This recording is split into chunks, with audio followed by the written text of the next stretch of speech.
Joan Crawford died and I was disinherited, there was a lot of sort of nasty, whatever. In 1928, Joan Crawford bought a Spanish villa that would become Hollywood's most infamous address. For 30 years, it hosted glittering parties and Hollywood royalty.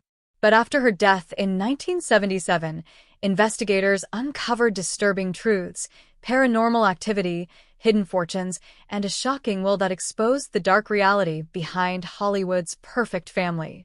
The question wasn't just what happened in that house, but why Crawford's ghost still haunts it today. Joan Crawford's life started with a lot of challenges. She was born on March 23, 1906, in San Antonio, Texas. Her father left the family when she was just a baby.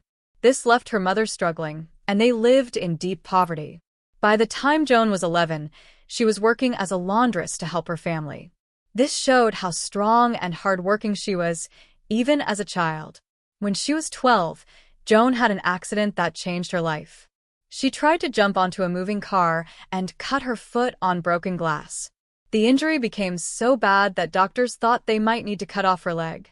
After 3 surgeries, she recovered, but this left her with a fear of infections for the rest of her life.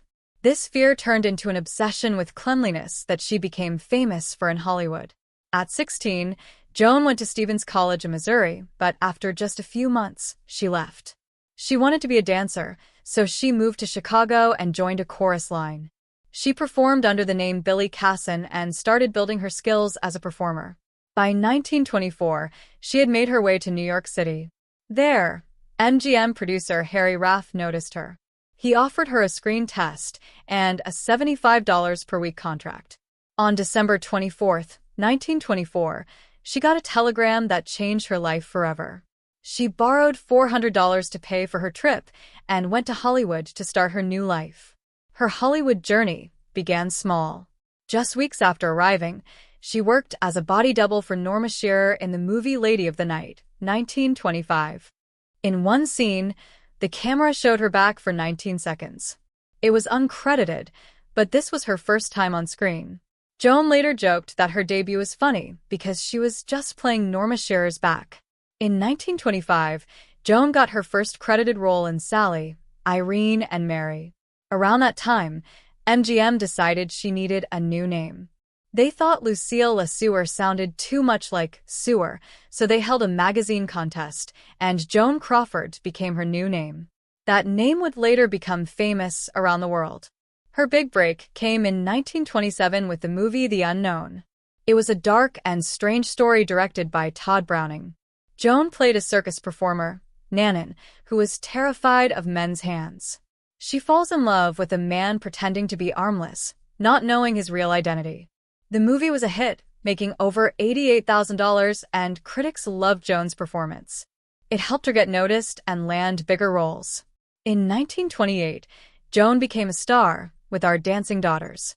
This movie showed the wild and carefree spirit of the Roaring Twenties. Joan played Diana, a young woman who loved to dance and live life to the fullest. One famous scene had her dancing the Charleston on a table for over 3 minutes. It took 2 days to film, and her feet were bleeding by the end, but she didn't stop until it was perfect.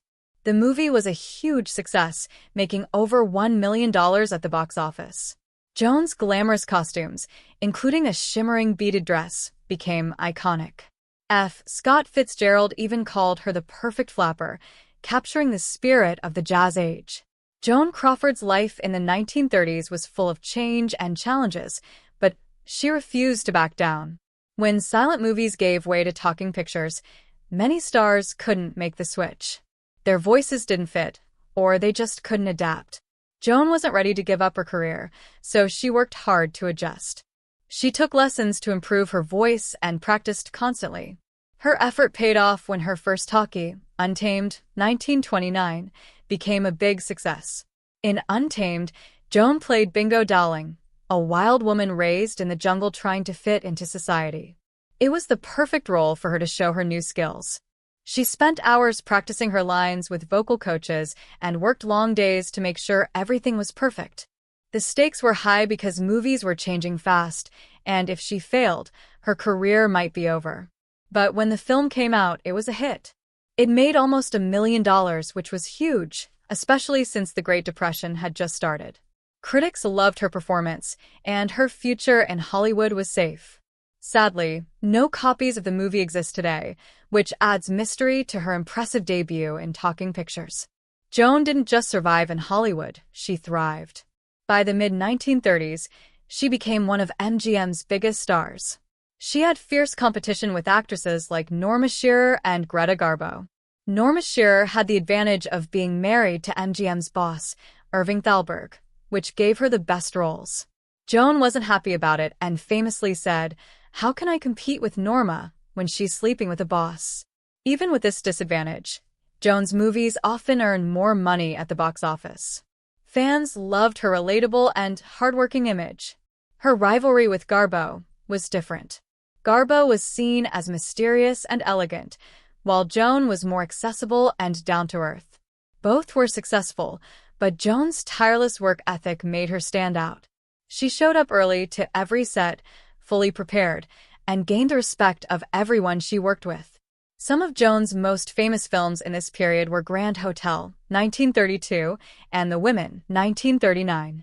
Grand Hotel was a huge movie with stars like Greta Garbo and John Barrymore. Joan played a stenographer dreaming of a better life, and even though she wasn't the top-billed star, her performance stood out. The movie made millions and won an Oscar for Best Picture. The Women came out later when Joan needed a comeback. She had been labeled box office poison in 1938, but her sharp and villainous role in The Women proved she could still captivate audiences. The movie was a hit and helped restore her reputation. Joan became known for playing characters who worked hard to rise from poverty to success.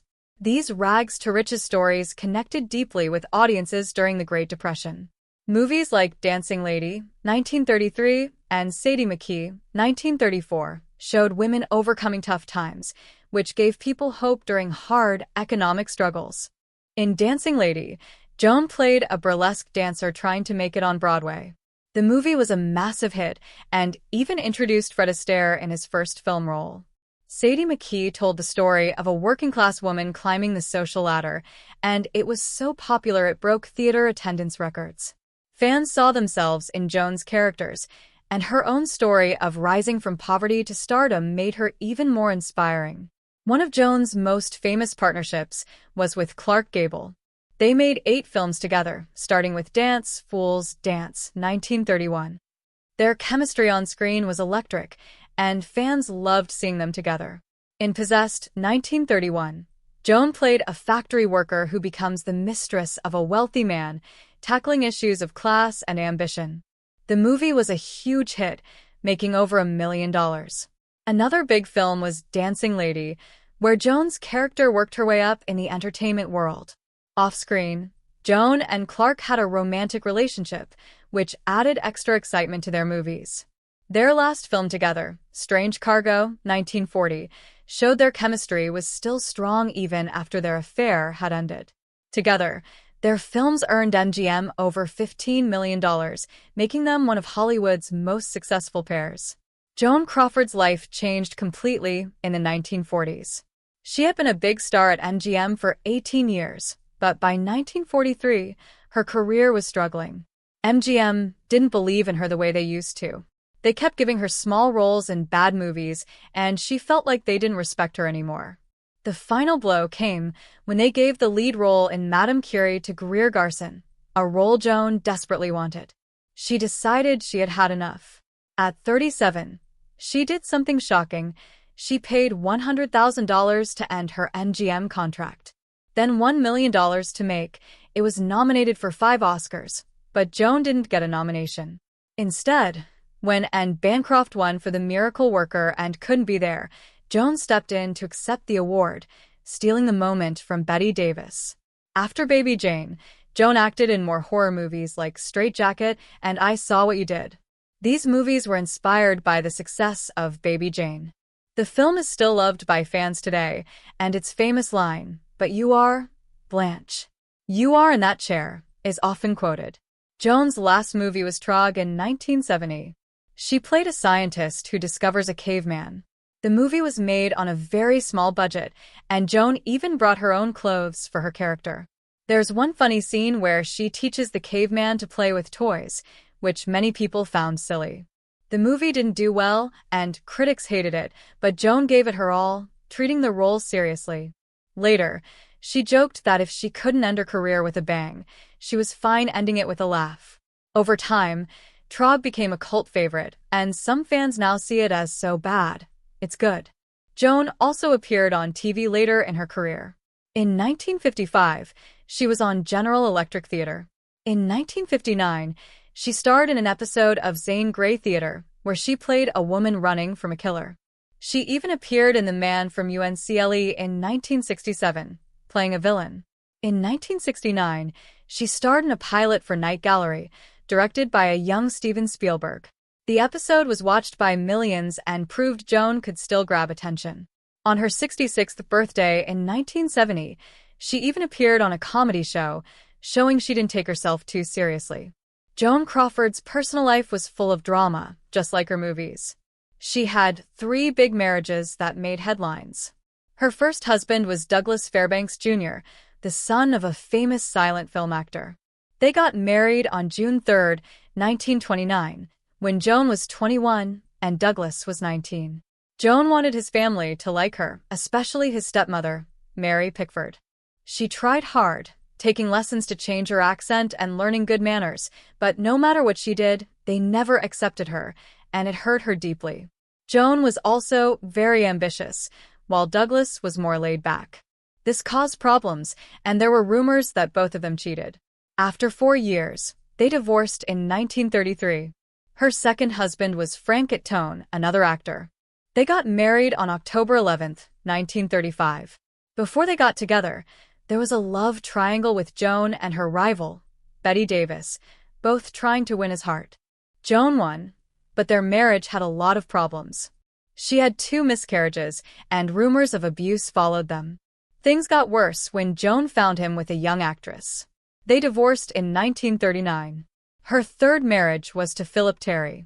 They got married on July 21, 1942, and adopted a son named Philip Terry Jr., but this marriage also fell apart after 4 years, when they divorced in 1946. Joan changed her son's name to Christopher Crawford. Each of her marriages was full of passion at first, but they always ended in heartbreak. Joan wanted to be a mother, but she couldn't have kids because of her miscarriages, so she turned to adoption.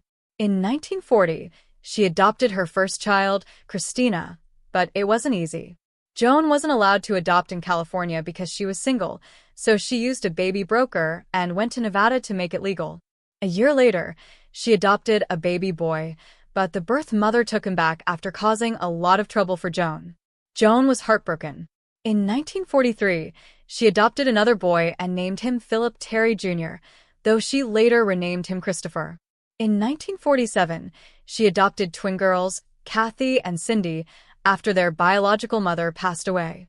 Raising her kids came with challenges, but Joan kept going. Joan also struggled with drinking for a big part of her life. It started in the late 1930s during her second marriage. By the 1940s, it became a serious problem. Joan loved vodka, calling it her morning cocktail, and she often drank on movie sets. Even her co-stars noticed, like Betty Davis, who worked with her on Whatever Happened to Baby Jane. Her drinking also hurt her relationships with her children. In Christina's book Mommy Dearest, she described Joan's behavior as abusive when she drank. Some people have questioned the truth of that book, but Joan's drinking did cause tension at home. Her drinking also hurt her career. By the 1960s, movie producers had to ask her to promise not to drink while filming. It even caused trouble in her work with Pepsi Cola, where people said she hid vodka in Pepsi bottles at meetings. But in 1974, after a bad fall, Joan quit drinking completely. She also stopped smoking. This showed her strength and determination, which helped her survive many challenges in her life. Joan Crawford's life was glamorous, but her death left behind a story filled with drama and controversy. When she passed away on May 10, 1977, her estate was valued at about $2 million, which would be worth over $10 million today.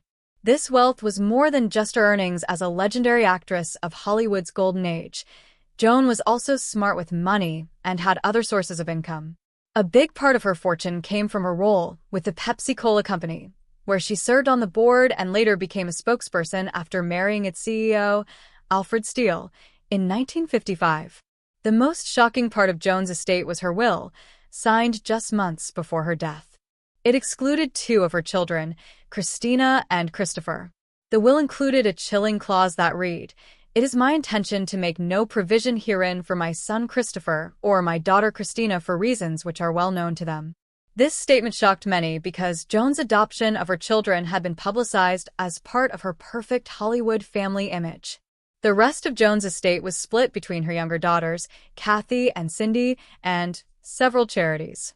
However, the decision to cut Christina and Christopher out of the will led to a bitter legal fight. Just 5 months after Joan's death, they sued to challenge the will. After nearly 2 years, the legal fight ended in a settlement in July 1979. Christina and Christopher each received $27,500, a fraction of the $2 million estate. Joan Crawford bought her home at 426 North Bristol Avenue in Brentwood, Los Angeles, during the summer of 1928 for $57,500.